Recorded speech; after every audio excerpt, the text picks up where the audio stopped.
Bienvenidos sean todos a este nuevo capítulo de El reloj literario. En esta ocasión les traemos un gran cuento de Hans Christian Andersen. No olviden suscribirse si les gustó este cuento. Con ustedes, La Reina de las Nieves. Primer episodio. Del espejo y del trozo del espejo. Atención, que vamos a empezar. Cuando hayamos llegado al final de esta parte, sabremos más que ahora, pues esta historia trata de un duende perverso, uno de los peores, como que era el diablo en persona. Un día estaba de muy buen humor, pues había construido un espejo dotado de una curiosa propiedad. Todo lo bueno y lo bello que en él se reflejaba se encogía hasta casi desaparecer, mientras que lo inútil y lo feo destacaba y aún se intensificaba.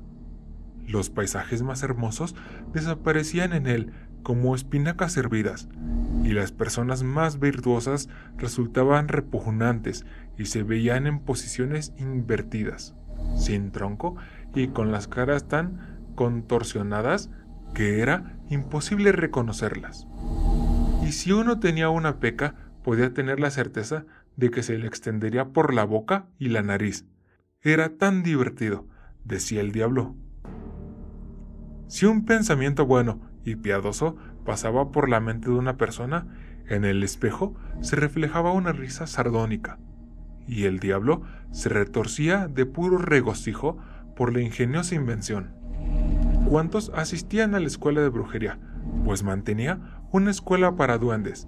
Contaron en todas partes que había ocurrido un milagro, pues aquel día, afirmaban, podía verse como son en realidad el mundo y los hombres.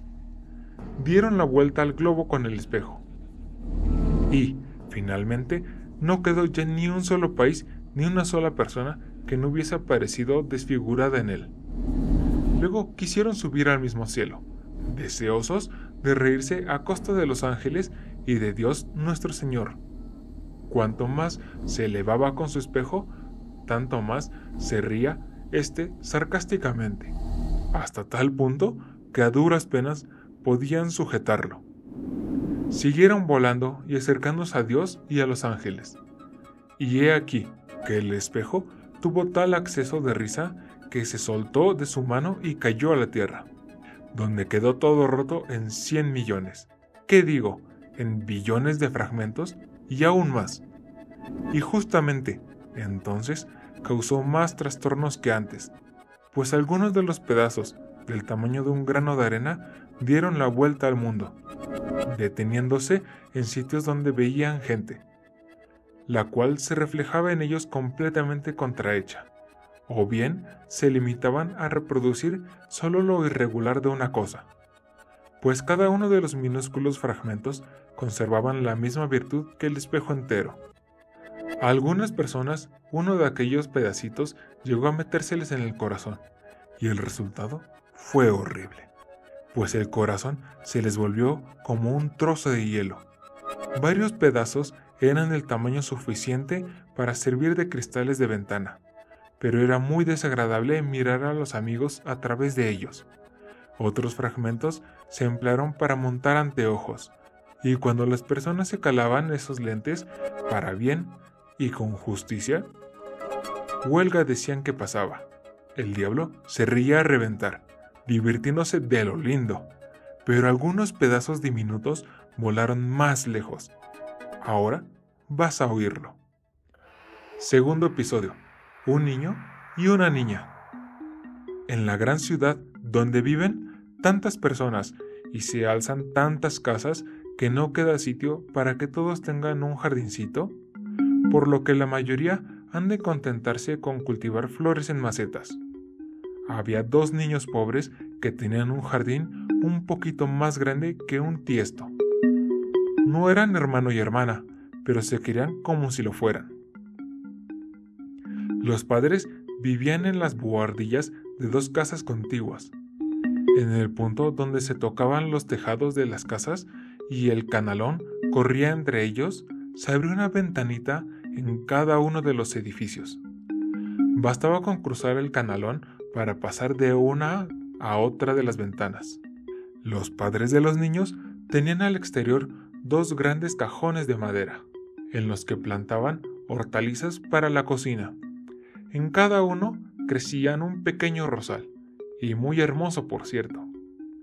He aquí que a los padres se les ocurrió la idea de colocar los cajones a través sobre el canalón, de modo que alcanzasen de una a otra ventana, con lo que parecían 2 paredes de flores.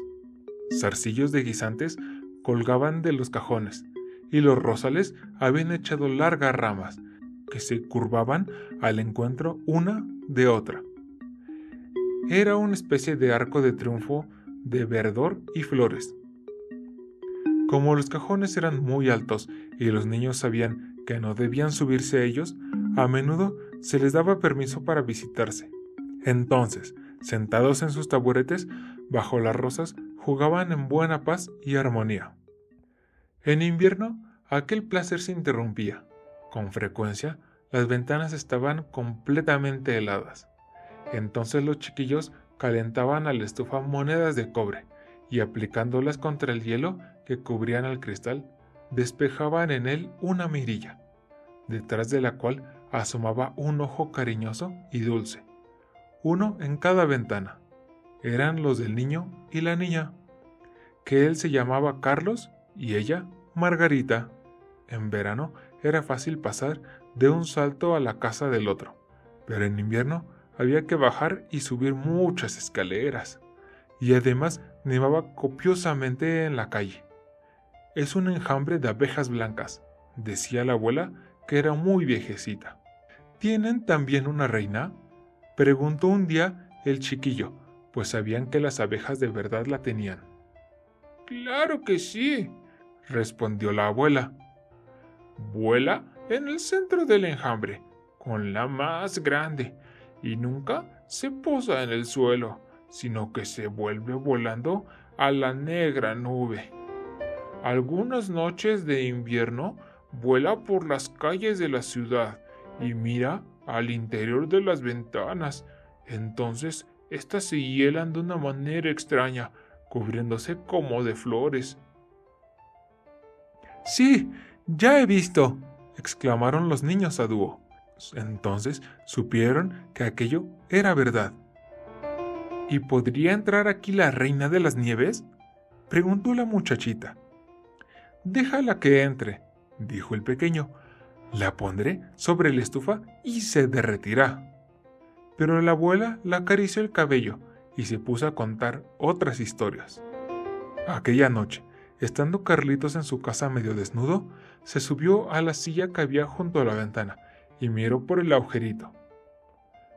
Fuera caían algunos copos de nieve y uno de ellos, el mayor, se posó sobre el borde de uno de los cajones de flores. Fue creciendo y creciendo y se transformó finalmente en una doncella vestida con un exquisito velo blanco hecho como de millones de copos en forma de estrella. Era hermosa y distinguida, pero de hielo segador y centellante. Y sin embargo, estaba viva. Sus ojos brillaban como límpidas estrellas, pero no había paz y reposo en ellos, sino un gesto con la cabeza y una seña con la mano. El niño, asustado, saltó al suelo de un brinco. En aquel momento pareció como si delante de la ventana fuera volando un gran pájaro, pero una sensación casi real. Al día siguiente hubo helada con el cielo sereno, y luego vino el deshielo. Después apareció la primavera. Lució el sol, brotaron las plantas, las golondrinas empezaron a construir sus nidos, se abrieron las ventanas y los niños pudieron volver a su jardincito del canalón, encima de todos los pisos de las casas. En verano, las rosas florecieron con todo su esplendor. La niña había aprendido una canción que hablaba de rosas, y en ella pensaba al mirar las suyas, y la cantó a su compañero, el cual cantó con ella. Florecen en el valle de las rosas, bendito seas Jesús, que las haces tan hermosas. y los niños, cogidos de las manos, besaron las rosas y, dirigiendo la mirada a la clara luz del sol divino, le hablaron como si fuese el niño Jesús. ¡Qué días tan hermosos! ¡Qué bello era todo allá afuera, junto a los lozanos rosales que parecían dispuestos a seguir floreciendo eternamente! Carlos y Margarita, sentados, miraban un libro de estampas en que representaban animales y pajarillos, y entonces el reloj acababa de dar las 5 en el gran campanario, dijo Carlos. ¡Ay, qué pinchazo en el corazón! Y algo me ha entrado en el ojo. La niña le rodeó el cuello con el brazo, y él parpadeaba, pero no se veía nada. Creo que ya salió, dijo, pero no había salido. Era uno de aquellos granitos de cristal desprendidos del espejo, y el espejo embrujado. Bien, ¿se acuerdan de él? De aquel horrible cristal que volvía pequeño y feo todo lo grande y bueno que en él se reflejaba, mientras hacía resaltar todo lo malo y ponía de relieve todos los defectos de las cosas. Pues al pobre Carlitos le había entrado uno de esos trocitos en el corazón, que poco tardaría en volvérsela como un témpano de hielo. Ya no le dolía, pero allí estaba. ¿Por qué lloras?, preguntó el niño. ¡Qué fea te pones! No ha sido nada. ¡Uf!, exclamó de pronto. Aquella rosa está agusanada. Y mira cómo está tumbada. ¿No vale nada? Bien mirado. ¿Qué quieres que salga de este cajón? Y pegando una patada al cajón, arrancó las 2 rosas. ¡Carlos! ¿Qué haces?, exclamó la niña. Al darse él cuenta de su espanto, arrancó una tercera flor. Se fue corriendo a su ventana y huyó de la cariñosa Margarita. Al comparecer ella más tarde con el libro de estampas, le dijo Carlos que aquello era para niños de pecho, y que cada vez que abuelita contaba historias, salía él con alguna tontería. Siempre que podía, se situaba detrás de ella y, calentándose unas gafas, se ponía a imitarla. Lo hacía con mucha gracia, y todos los presentes se reían. Pronto supo remedar los andares y los modos que hablaba de las personas que pasaban por la calle, y todo lo que tenían de peculiar y feo. Y la gente exclamaba: «Tiene una cabeza extraordinaria este chiquillo», pero todo venía del cristal que por el ojo se le había metido en el corazón. Esto explica que se burlase incluso de la pequeña Margarita, que tanto lo quería. Sus juegos eran ahora totalmente distintos de los de antes. Eran muy juiciosos. En invierno, un día de nevada, se presentó con una gran lupa y, sacando al exterior el extremo de su chaqueta, dejó que se le depositasen en ella los copos de nieve. «Mira por la lente, Margarita», dijo, y cada copo se veía mucho mayor y tenía la forma de una magnífica flor y de una estrella de 10 puntas. Daba gusto mirarlo. «Fíjate qué arte», observó Carlos. «Es mucho más interesante que las flores de verdad. Aquí no hay ningún defecto. Son perfectamente regulares, si no fuera porque se funden». Poco más tarde, el niño, con guantes y un gran trineo de la espalda, dijo al oído de Margarita: «Me han dado permiso para ir a la plaza a jugar con los otros niños», y se marchó. En la plaza no era raro que los chiquillos más atrevidos atasen sus trineos a los coches de los campesinos, y de esta manera pasaban en un buen trecho arrastrados por ellos. Era muy divertido. Cuando estaban en lo mejor del juego, llegó un gran trineo pintado de blanco, ocupado por un personaje envuelto en una piel blanca y tocado con un gorro blanco también. El trineo dio 2 vueltas a la plaza y Carlos corrió a atarle el suyo, dejándose arrastrar. El trineo desconocido corría a velocidad creciente y se internó en la calle más próxima. El conductor volvió la cabeza e hizo una señal amistosa a Carlos, como si ya lo conociese. Cada vez que Carlos trataba de soltarse, el conductor le hacía un signo con la cabeza, y el pequeño se quedaba sentado. Al fin salieron de la ciudad, y la nieve empezó a caer tan copiosamente que el chiquillo no veía siquiera la mano cuando las ponía delante de sus ojos. Pero la carrera continuaba. Él soltó rápidamente la cuerda para desatarse del trineo grande, pero de nada le sirvió.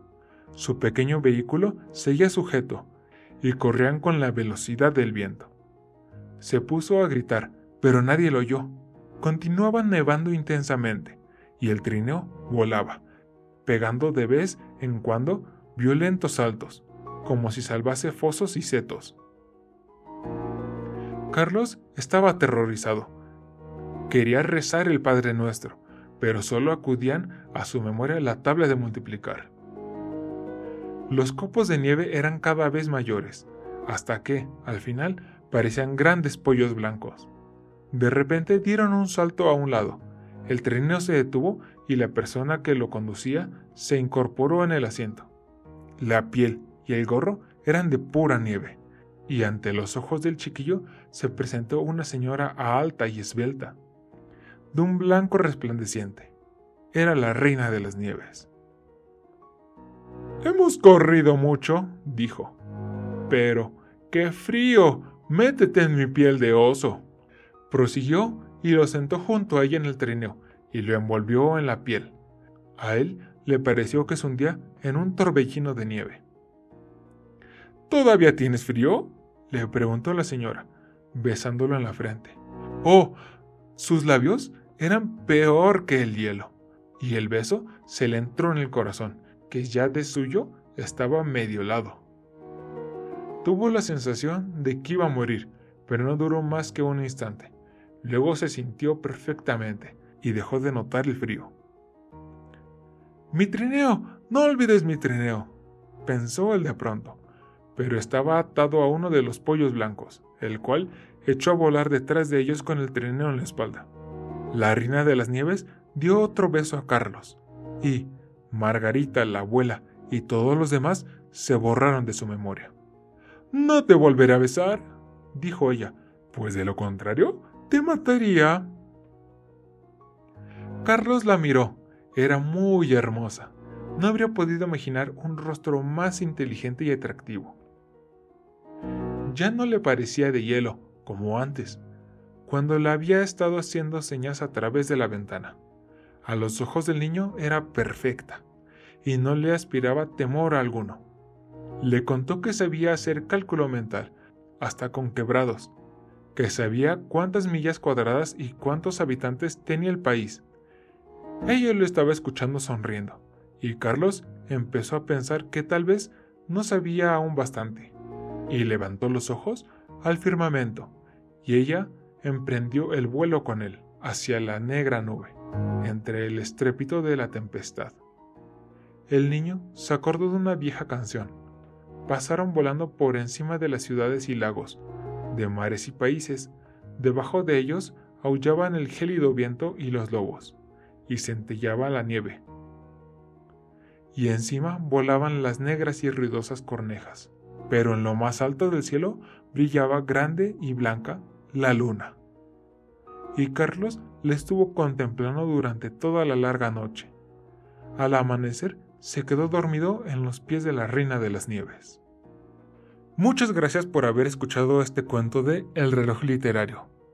Acompáñanos en el próximo capítulo para ver qué pasó con Carlos y la reina de las nieves.